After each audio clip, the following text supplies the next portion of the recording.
இது என்னுடைய தாய் நிலம், எனக்கு இது ஒண்ணுதான் இருக்கு. நீங்க பாருங்க, டிஎன்பிசியில் தமிழ்நாடு அரசு வேலைக்கான தேர்வு ஆணையத்தில் ஐயா ஓபிஎஸ் கையெழுத்து போடுறாரு. எப்படி போடுறாரு? அதுல என்ன சொல்றாரு? எழில் யார் வேணாலும் வந்து இந்த டிஎன்பிசியில் தேர்வு எழுதி பாஸ் பண்ணிக்கலாம், தமிழ் தெரியலன்னா ஒன்றும் பிரச்சனை இல்லை, அப்புறம் 2 ஆண்டுகளை நீங்க மெதுவா தமிழ் படிச்சுக்கலாம்னு ஒரு வரைவு, ஒரு சட்டம். இப்படி மங்கினி அமைச்சர்களை வைத்துக் கொண்டு நீங்கள் என்ன செய்வீர்கள்? என்ன செய்வீர்கள்? மற்ற மாநிலங்கள்ல அந்தந்த மொழி வழி தேசிய மகனுக்கு 90 விழுக்காடு வேலை வாய்ப்பில் முன்னுரிமை.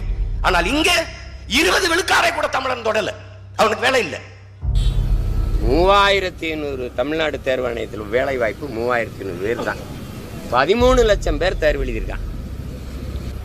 அதிமுக கொண்டு வந்தது எந்த மாநிலத்தை சேர்ந்தாலும் யார் வேணாலும் வந்து இங்கே எழுதி கொள்ளலாம். டிஎன்பிசியில் தமிழ்நாடு தேர்வு ஆணையத்தில் யார் வேணாலும் அந்த தேர்வில் எழுதிக்கலாம், வேலை வாய்ப்பு பெற்றுக்கலாம். பிறகு 2 வருஷம் கழிச்சு தமிழ் கற்றுக்கலாம் தேவைன்னா. வேலை கிடைச்சிருச்சுன்னா எது கற்றுக்கிறான்? எது கற்றுக்கிறான்? அதை கொண்டு வந்ததை நாங்கள் வந்து மாற்றுவோம். நீங்கள் 4.5 வருஷம் ஆச்சு மாற்றலை.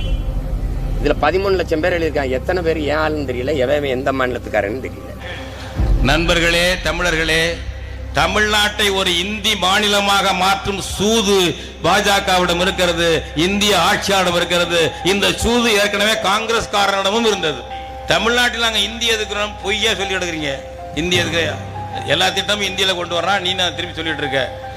இந்தியை மட்டும் தமிழ்நாட்டில் திணிக்கவில்லை, இந்திக்காரர்களையும் திணிக்கிறார்கள். இதுக்கெல்லாம் உடந்தை திமுக அதிமுக, இதுக்கெல்லாம் எட்டப்ப கட்சிகள் திமுக அதிமுக உடந்தை. இதுலதான் மாற்ற இவங்களை விமர்சனம் பண்ணா பத்தாது, மாற்றை உருவாக்க வேண்டும். மாற்றை உருவாக்குவதற்கு தமிழ் தேசிய ஒரு எழுச்சி வரணும்.